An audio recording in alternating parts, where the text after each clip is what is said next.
With the interest of solar plus storage, the full Monty. Like farmers markets and things like Farmers that. markets. Farmers markets. Okay. Yeah. Pink Energy Power Home, they declared bankruptcy while we were at the conference last year. All right, welcome back to the Power Up Live podcast stage presented by KeyBank Capital Markets. My name is Nico Johnson. I'm the host here as well as on the SunCast podcast. But today we're going to be hosted by someone else who we often have on the SunCast stage, and that is my good friend Scott Wynn.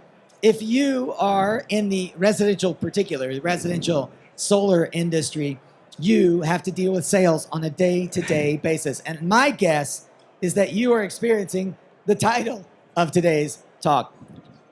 Oh shit, my sales are half what they used to be.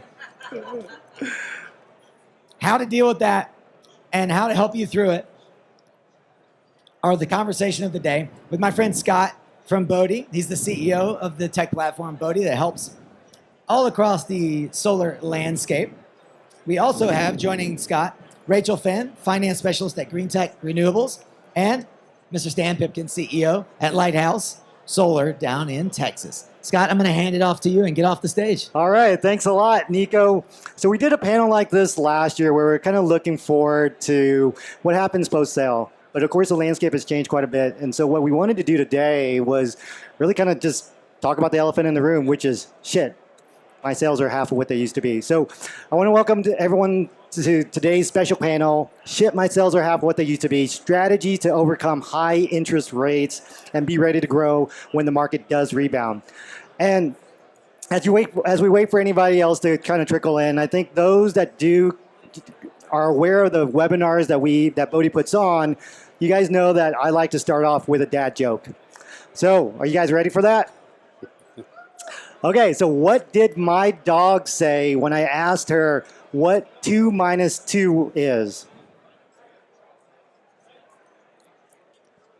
She said nothing. They don't even have to. Thanks, Dan. Oh, thank you. Nice. You're a killer. Thanks, The Dan. sphere is just opening for you, I think. It is starting. So thanks for joining me. So, all right, let's start. I want to thank everyone for coming to today's event and this panel right now. Like Nico said, I'm Scott Wynn, the founder and CEO of Bodhi, a software platform that helps residential solar companies deliver amazing customer experiences with ease. Now, before I begin, I just want to get a quick poll of the audience here. Not quite that many, but how many are in the audience? There are solar installers, residential solar installers out there. Okay, keep your hands up if you have seen your sales numbers fall short of your forecast for 2023. All right, okay. Now, how many of you actually have a solid plan that you're comfortable with to make it through to when the market does rebound? All right, that's 0. Oh, I got half a hand right there. Hey, I'm going to tell Colin about your half hand. All right. So why are we here today? So what we're going to try to do is answer the question, how can we overcome those high interest rates now and really be ready to grow when the market does rebound? Because it's going to happen. This is a solar coaster. And today what we have, as Nico mentioned, we've got two heavyweights in the industry here to answer that question and give us tips on what we can do within our own solar businesses. So we have Rachel Finn, a commercial finance specialist at Green Tech Renewables. So Rachel, for those that are not familiar with Green Tech Renewables finance, I think most people just try to buy panels and other stuff from y'all. Can you give just a quick 30-second explanation of the finance component? Yeah, absolutely. So all of our specialists, we're all Green Tech employees, and so we partner with lenders, and so we will create either like specials, we'll have lower dealer fees, things like that. So it just helps to route the money where it needs to go faster. Okay, cool. Thank you. And then we also have Stan Pipkin, the CEO. Oh, can you move your mic a little bit closer? All right. We also have Stan Pipkin, who is the CEO of Lighthouse Solar. You guys have been around for how long ago now? In actual years or solar years? In dog years. The dog years to the joke, it's 15 years or so. 15 years in Central Austin. And let everyone know there. Stan put solar on my house back in 2017. And once again, and we're still talking. I know, it was great, right? And I think once again in, I don't know, about a year or two ago.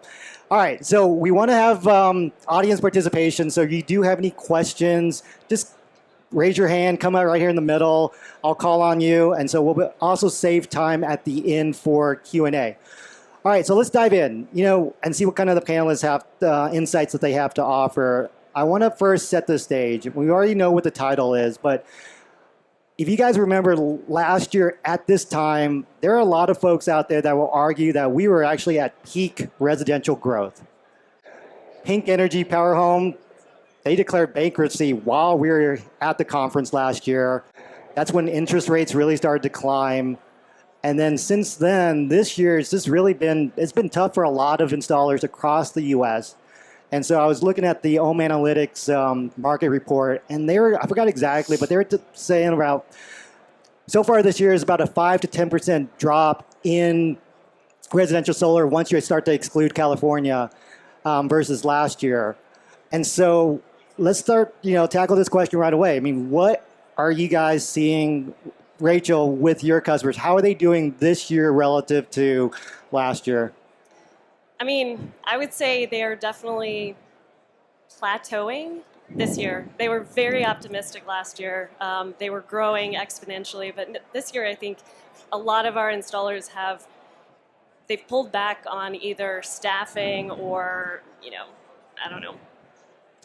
And what do you think is it that, okay, so two questions. First is, what do you think is the root cause of that? And then second, is there any distinction between the types of installers that are facing the most issues? Let's start with that second part. I would say that the national installers seem to be having the most trouble. Our local installers, our regional installers seem to actually, after a little bit of rockiness, they figured out how to pivot, and then they've actually, I'd say that they're plateauing, but they're optimistic for next year. And I think that there's a lot of kind of things in the works, either financially or just, the IRA, some, policy that I think that they're going to I think they'll be fine next year. And they're optimistic. They're optimistic. So, Stan, you optimistic? Or what's happening in the central Texas region? I mean, Texas, a year ago, 2 years ago, saw tremendous growth. I think Texas last year had the largest growth in solar across the U.S. This year's been a very different case in the state. What are y'all seeing? Yeah, actually what Rachel just described is we are a regional company, and we're situated in Central Texas and really have been. I'd say that's pretty accurate. Like, solar is seasonal in Texas in particular, and this spring, we always expect a slow time as a lag from the winter. It persisted more than, and so there's some tenuous months, but it's actually rebounded much faster and more robustly in ways that we did have to pivot. We started some things, put some things in place that are bearing fruit now, and so we're actually more bullish than we had been. So can you expand on what that pivot was for your company? Yeah, I mean, honestly, the last couple of days here at the show, like what I look around, there's the basement hall, there's the main hall, and then there's another hall in another building, and they all have kind of a different tone. They have, different offerings. It's much more varied than previous years, and that's like that principle, like a varied set of offerings, has been the space that we've been able to move into, which means like it's not just solar plus storage, but we've seen our customers still want to do something. Financing has limited the ease of access to do something very quickly. But if we can offer multiple avenues of how they begin the journey and start a relationship with a company like ours or others, then they become customers. And that's sort of the follow-on sales. That cycle is much faster than we expected. So we're getting repeat customers that are 1 year old. And 1 year old? Yeah. Okay, so you're selling solar, and then maybe can you expand on that? What are they doing in that second year? Yeah, I think folks come with the interest of solar plus storage, the full Monty, and then They say, well, we can't finance this, it's too expensive. Cash maybe we've got a plan for that. You start breaking it apart and say, how do we plan this roadmap? And you can kind of do it selectively. And the access points could be EV charging right now. They could be a small solar system to kind of figure this out. Could be monitoring alone. Those are all very distinct sales opportunities and require a different approach with the sales team. So our sales team has had to become more cross-trained in some of these technologies, but it's allowed those opportunities not to wither or go away. They catalyze something that will mature in the next seasons, we'll say. And so on that topic of that pivot, Rachel, do you have an example of what some of your companies have done in that pivot? Yeah, I mean, it starts from either the way that they sell. So maybe they were doing online marketing, mainly phone calls and things like that. And then I've had several installers engage in like farmers markets and things like Farmers that. markets. Farmers markets. Okay. You know, they get a lot It's of not leads just that way. Sunrun at Costco. Is that what it was before, no. right? It's a little different, more kombucha. More kombucha. Yeah. Okay, sales tip out there. Brand your own kombucha. Add that with your solar sale, Great. according to Rachel Finn. So I'd say sales, and then maybe they're looking in, I do focus on commercial, but I also cover residential. So maybe they're doing residential solar installation, but, they're moving more meaningfully into commercial or, to help with Yeah, I've sales. heard that. I heard that even though for the companies, I think CNI I've heard is actually doing decently this year compared to previous years. Stan, your company has always had a resi component and a commercial component. How do those two play, and how have those varied through the years? Yeah, we always have had a fairly diverse set of offerings. Residential has been kind of the backbone. I'd say the three legs of the stool for us right now are residential, commercial, and service. So they all have distinctive kind of sales processes and operational workflows. What we're finding, we have the stack is more weighted towards commercial, still not predominant, but it's more intense. And then service has grown kind of radically. And then the other thing that we've noticed is that they're intermingling. So one of the challenges we have internally is, we get an interest, and it is both a residential project and a service lead at the same time. Could you describe that? Could you explain that a little bit more? People are, we get a number of customers, not ours, but others that may have been orphaned. And so I think that's distinct in Texas when you speak about the bankruptcies. They come in and say, something's not working, and I want to look at batteries or an expansion. And so there's simultaneously, a re-engagement of their system, and then they realize that they need something else altogether. And so we're seeing a lot of commingling of that internally. The same happens between residential and commercial. We focus on small commercial, so there is legitimate overlap from our customer base that way. So that diversity has been a bit of an inoculation to the kind of big, the big change in the interest rates really just cut out not just access to solar, but actually a robust indirect marketing channel for companies like us. So the Powers, the Pink, the others that are very, they're blanketing the landscape, and they're sort of plowing up interest. And that interest doesn't all go to them, it goes to everybody else. And so that was a realization for us that we were drafting on that, sort of awareness building campaign that was part of, the marketing of many different companies overlapping. No, it's true. I think because with solar being so new, I think what we've always heard is that you first have to convince people to go solar, and then the second challenge is convince people to go solar with you, right? Right. And so in that sense, you can actually ride that wave of a big national player coming in. Yeah, on that front, sorry to piggyback Yeah, on for you, sure. Scott, is that I have an installer in Colorado who partnered with the local utility for that sort of thing. Like maybe the solar starts to be installed, and then the company goes out of business. And so this particular solar installer will then kind of come in and pick up the pieces and then, attract some additional sales. Yeah, So. that's right. And so what you're saying is that you're able to pick up that project, complete that, get some of the revenue from it. But Stan, you're replying is that there is a whole nother potential customer value to be gained just from doing that because of all the additional sales opportunities to that customer? For sure. I mean, we can't sort of predetermine what comes up when it's a latency. So they're there. Something happened. Something was wrong, and they realize they need something. But we kind of believe that everybody is. We're kind of beyond the place where we need to convince people to do solar. Now it's really how do we guide them through this entire energy journey, and so we don't know where they are on that. So the first step is just to present an honest inquiry.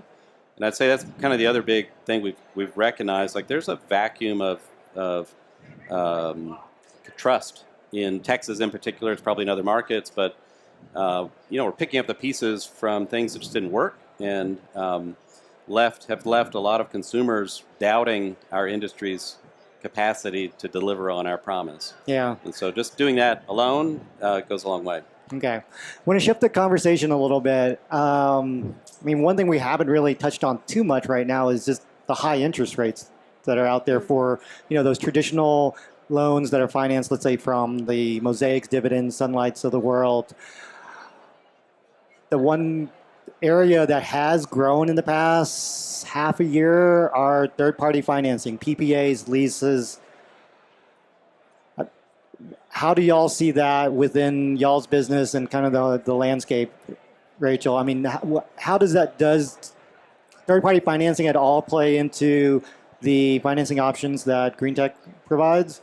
Absolutely. Yeah. I would say that there are more and more financiers who are bringing on leases as part of their offerings. There is a definite interest, especially in California.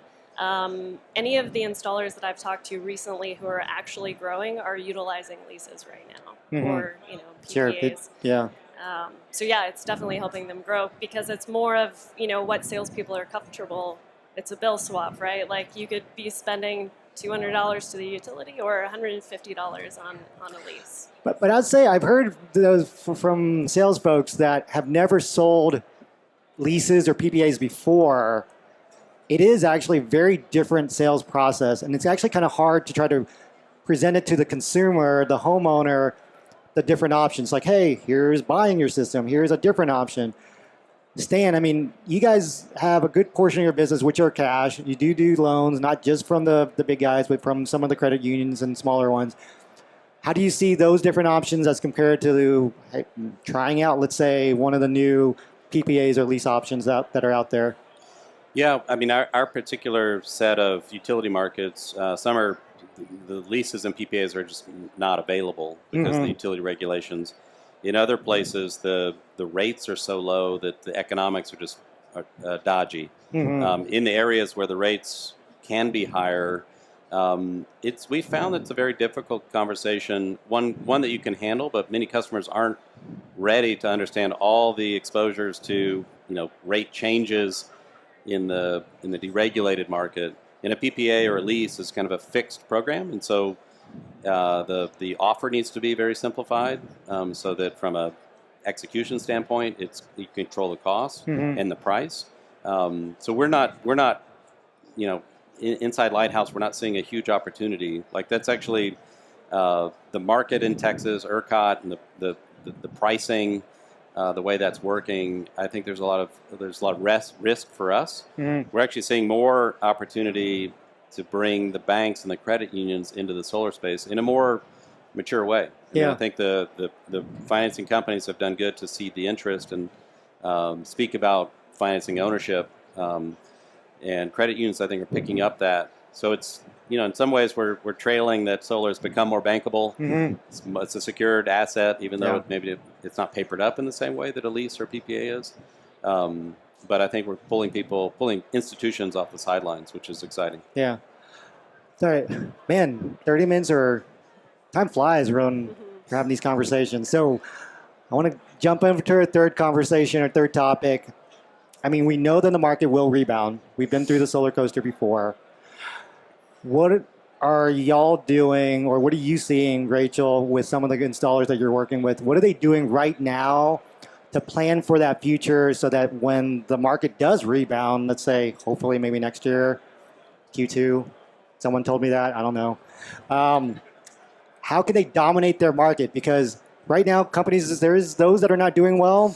They're falling to the wayside. And so what can they do to be the ones to be on top of that market when that market does rebound? Yeah, well, kind of going back to what I said earlier about the fact that we've seen regional installers really, they're the ones I think are going to succeed in this market, and especially next year. So I think just leaning into that, like being the expert in your area, so whether that's like creating relationships with the utilities, The permit office? the permit office, like I think really just leaning into being the regional expert. And then I think that's what I've seen most, actually. Yeah, I would draft that a little bit. I mean, we're our existing customers are our strongest antidote to this fluctuation, and Texas now has 2 seasons, summer and catastrophic freezes.